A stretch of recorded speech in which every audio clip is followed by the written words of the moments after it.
1. Okay, kids, what spirit is the enemy? The Alpha called out to us as teens, away from the prying eyes of humans, in the middle of one of the few tall forests in the territory.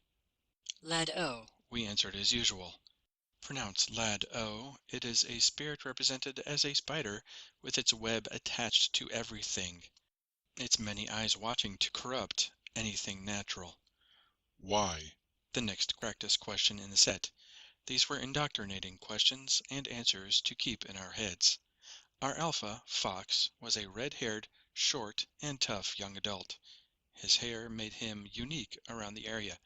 No one knew of any others around the region with it as a wolf. Brownface spoke up. It embodies the breakdown of life, bringer of corruption, creator of evil spirits and vampires. BF said it with conviction, happy he was able to get one question right today, answering before the rest of us.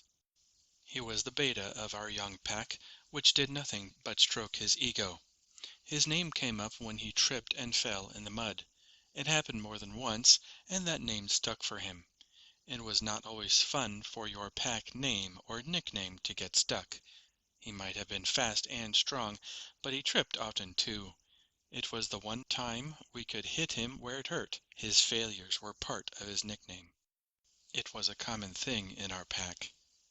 Why do we keep Lado at bay? Another question in the doctrine spouted over and over. To protect Gaia and her creation from its wrath. Tree Shudder answered, The spirit of the land that created the different planes, designed us as protectors and everything natural. Gaia is most often referred to as a mother. Tree Shredder was Brownface's number 2. He lied to the Alpha for him, told him he was right about everything, and backed him up when they were picking on me. His name was because he so often had trouble climbing up trees, but he could with claws in mild warrior form. It was strange he had so much trouble climbing trees because he was good at many other things. Fox answered, Correct. And protecting Gaia brings progress.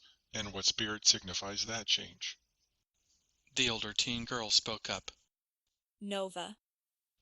Monkey Feet continued in her, what some might call, adorable voice. I might be remembering it more fondly than it was. It signifies change, creativity, and progress. We all had repeated this line of questions and answers many times during our training. Monkey Feet was an older girl to us as teens and an obvious crush. Her nickname was given to her because she was one of the more athletic members of the pack. She ran a lot and climbed easily, like a monkey. Her pack name wasn't harsh like the rest of ours. She was good enough that she even jumped between trees, showing off more than once. Nova is a spirit represented as a chimpanzee, innovative and adaptive. Each of these powerful representations of spirits are never seen, only discussed and represented through spiritual abilities or rituals. The teacher and Alpha paced back and forth in a forest path. He did not smile or give a gold star to the students. It was based on the expectations of the answers. Different answers were met with scorn. Alpha, I still don't get it. Here came the scorn. Asking questions like this drew the attention of the others. Not that there was something else to draw our attention in those sparse woods. My small voice at the end of the line was quiet, yet easily heard in a forest away from cars and other material things. It was hard not to hear my own little boy voice, speaking younger than my years from quite some time ago. They called me Runt for many reasons. As a quiet, small kid, my voice meekly asked questions, hoping not to offend anyone. Getting pulled muscles often, even waking from a restless sleep. My early years were rough. My muscles were weak compared to the others. We practiced and trained daily, building our strength, but my body stayed the way it was, weakened. Foolishly continuing, Why do you keep saying that Lado is the enemy? Wasn't Lado created by and made the world with Gaia?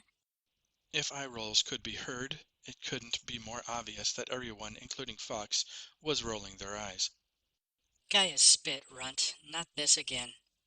Brownface lightly elbowed Tree Shredder and pointed at me.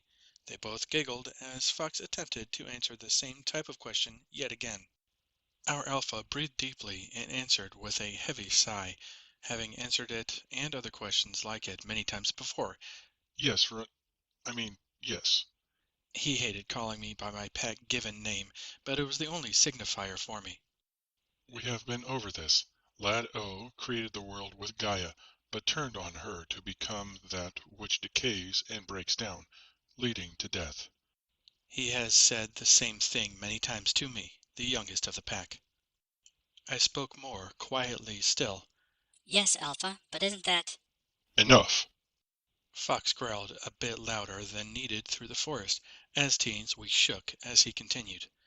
Lad O is the enemy, and it is the way of things. We hunt the creations and corruptions of Lad O and keep Gaia strong. Feeling the other's gaze upon me, I tried not to curl up into a ball and coil into myself. They just didn't understand. Today, Continued the Alpha. you will chase. We all groaned. Not again, Alpha. We can never catch you. Tree Shredder moaned out. Even Monkey Feet moaned in her tiny voice, producing a giggle from the rest of us. You have caught me before. You will again. Practice makes better. The Alpha said, yet again, in one of his mantras. Taking our shoes off, we all repeated his saying. Practice makes better. Can we at least do it in running form? A hopeful question comes out of Monkey Feet. Her head raises, hoping for, yet not expecting, a positive answer. No, you will run on 2 feet till you catch me. Then, maybe if I feel generous, you'll get a chance to chase me as a wolf. Eventually, you'll get used to the war form, and then we'll try as the beast. A smile came out from all of us. Not that we thought the chase might be more fun as a big, huge warrior of towering height and sapling-sized muscles. He finished with the rules. 10 seconds head start, no shifting forms, no shoes. If you catch me, you get to do fun things for the rest of the day. Brownface and Tree Shredder both jumped up and down and did a few jumping jacks to get their hearts pumping. Monkey Feet and I stretched forward and backward to limber up a bit. The Alpha counted down. 3, 2, 1. He darted out with the speed of a starting pistol. 10 seconds was too long for us to wait. At 6 seconds, Brownface and Tree Shredder sprinted after him. At 8 seconds, Monkey Feet and I got tired of being goody two-bare feet and ran after the rest of them. This larger forested area was where we trained, for the most part, some open areas, but trees to run around and climb. When we got to go into the spirit realm, though, that was lively stuff. There was always something interesting that we learned up there. In the regular material realm, though, we had to run and keep ourselves calm in human form, chasing our alpha barefoot in a wooded area. Stepping on twigs and into holes stopped us for a couple of seconds each time, hopping up and down as though we stepped on a caltrop. At any time, if we were not close to our alpha, we always heard him laugh. It was not if, it was when. It happened often, and it was easy for us to hear him in the quiet of nature. When he did laugh, though, it gave away where he was, and we were able to know what direction to run. The chase wasn't just a game of catching him. He turned back towards the pack of teens often to get us to dive after him as he ran around a tree, or on rare occasion when we worked together, but it happened less and less over the months. After a couple of months of trying to catch him, though, all of our feet had calluses and blisters that made us hurt less and less. With bad feet, though, I was having a rough go of it trying to catch up to the rest of them. The others had been chasing Fox for close to half a year by the time I was old enough to join them. They didn't want me in their pack, but the kids were not asked. Fox brought me in because he had the compassion to try to help me gain strength and be a strong warrior for Gaia. My legs and feet took quite some time to build the additional muscle, and blisters did not heal over like the rest, but just hurt and would bleed more often than built strength. Rarely, if ever, taking the chance to dive for Fox thinking I'd miss or hit my head or arm on a tree. We all have dove for him before, but when I tried, I more often dove into a tree and didn't hear the end of that for a week from Brownface. Brownface had done it 2 days before, but he felt it was ever so much more fun when I did the same thing. It was good that as werewolves our bodies were repaired as we ran and chased. All of the scrapes and bruises we would get would have a long wait to heal if we were human. It wasn't that my body wasn't repairing like the rest, it just took nearly double the time to do the same as it took the rest of them. When stubbing a toe on a tree root and breaking a toenail, it wouldn't fix itself for nearly a day. Not today, though. Today I would not embarrass myself. I was behind all of the teens then, Monkey Feet having passed me shortly after the start as usual. Still trying to catch up, but losing my breath, I slowed down even more, just so that I could try to last longer. Since we have been at it for months, I knew Fox did new things every day. Fox turned back after about 3 minutes of running, but darted at an angle back and gave himself away after Tree Shredder stepped into a rabbit hole. He was in between the groups, front and back, but he was nearly 100 yards away in another direction. This put him almost at equal distance from all of us. We all took the bait, running after him. As always, I was slower than the rest. Fox took to running towards us to give us a bit more of a workout. He bobbed and weaved around us and the trees, and we chased him, laughing sometimes. At other times we yelled at him to slow down, which made him laugh harder. After nearly a minute of running, though, he lost track of Tree Shredder. The other three had been chasing him in one direction, then the other. Fox was mist in a storm. Each time we reached, he wasn't there. 20 seconds after the other three realized Fox had darted off in another direction, Brownface looked over at me. Stupid Runt, if you only were fast enough to keep him here, we would have had him.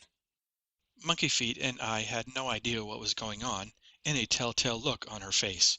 She asked, What are you talking about, BF? You weren't even close, and neither were any of us any of the time. BF smiled and said, Oh yes, we were. TS was in the tree above, over there. The three heard a thud in that direction, and TS ran over to us. TS asked, Why did all of you stop? BF answered him, Because these two dummies didn't go along with the plan. wanting to scoff so badly it was hard to do so inwardly, knowing the scolding I'd get. MF had no reservations about saying something, though. Plan. You didn't tell anyone else about this plan. How were we supposed to know? Plus, how did TS stay up in that tree? BF raised his hands and shushed her. He looked around and whispered, Shh! It was my idea. He grew claws and climbed while the rest of us distracted him. He was ready to pounce if you two were fast enough. Tree Shredder's face was losing its hair and muscle, his teeth lost their sharpness, and his claws shrunk back down to the size and shape of regular hands. He tried to hide it, but it wasn't something that was just hidden. It was obvious to all of us that he was shifting back into plain human form. MF tried to slap Brownface, but he saw it coming and grabbed her hand out of the air, but it made him flinch anyway. She whispered back as menacingly as she could. The Alpha said no forms. If he knew. BF shot back. Well, he won't find out now, will he? She continued. That is a stupid dummy plan. If he jumped out of the tree and caught Fox, he wouldn't have gotten away with it anyway. You both are dummies. Come on, we are still chasing him. It would have made more sense if you, BF, climbed a tree in human form, and we all chased him to you. If you two were smart enough to let us in on the plan, we could have helped. Stupids. She ran after the Alpha to try to catch up. Brownface looked over at me. If only you were faster, we could have caught him today. I wanted to go swimming. Stupid Runt. Tree Shredder chuckled as usual and mimicked his friend. Stupid Runt, you ruined the excellent plan.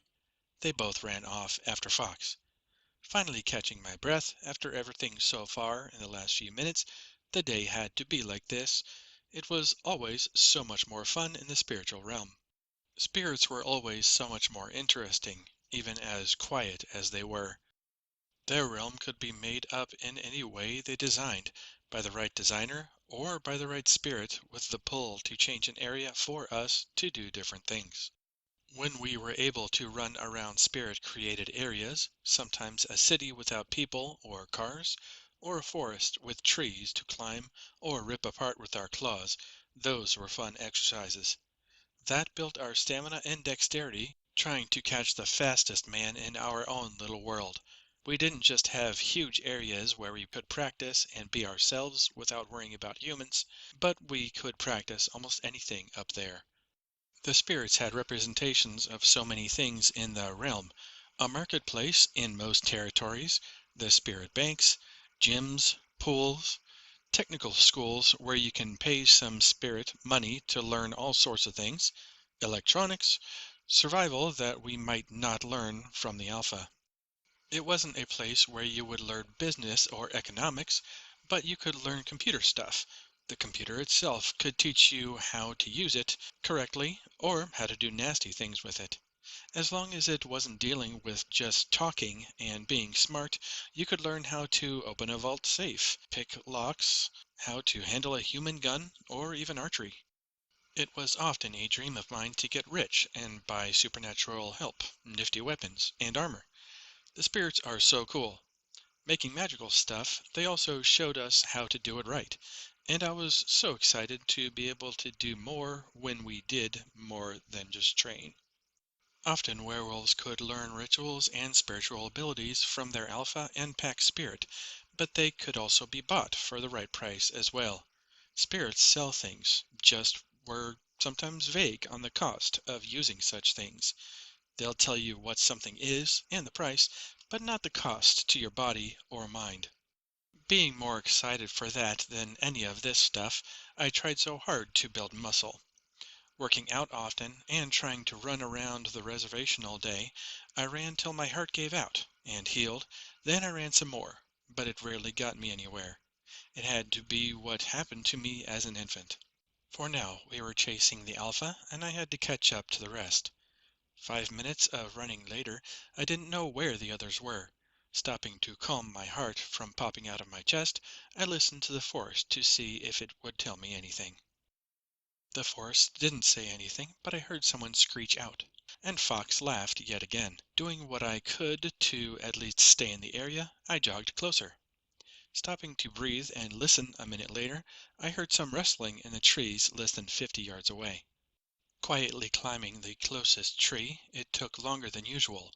Lowering my head, I asked any spirit that would listen if they would lead Fox to me under the tree. Starting to believe that they had done just that, Fox moved like a snake through a nearby set of trees. A smile found its way to my lips, the first one this week. It looked like Fox was looking more on the ground, and he crept closer as silently as a wolf.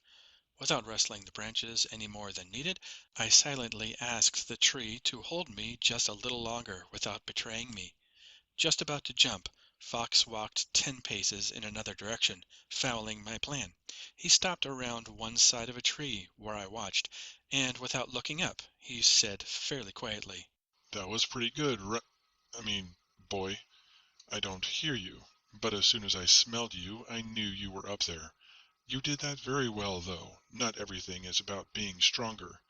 Practice makes better. shaking my fist at the ground. Fox dashed away. I might have been caught, but my lousy luck won out yet again. The rare bit of praise was new, though, from the fire-haired alpha.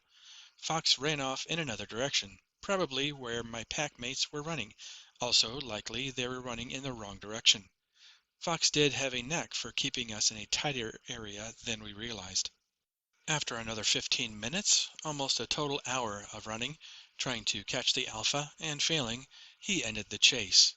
The pack gathered around, and Fox called out, You didn't catch me today, but you will again one day. Practice makes better.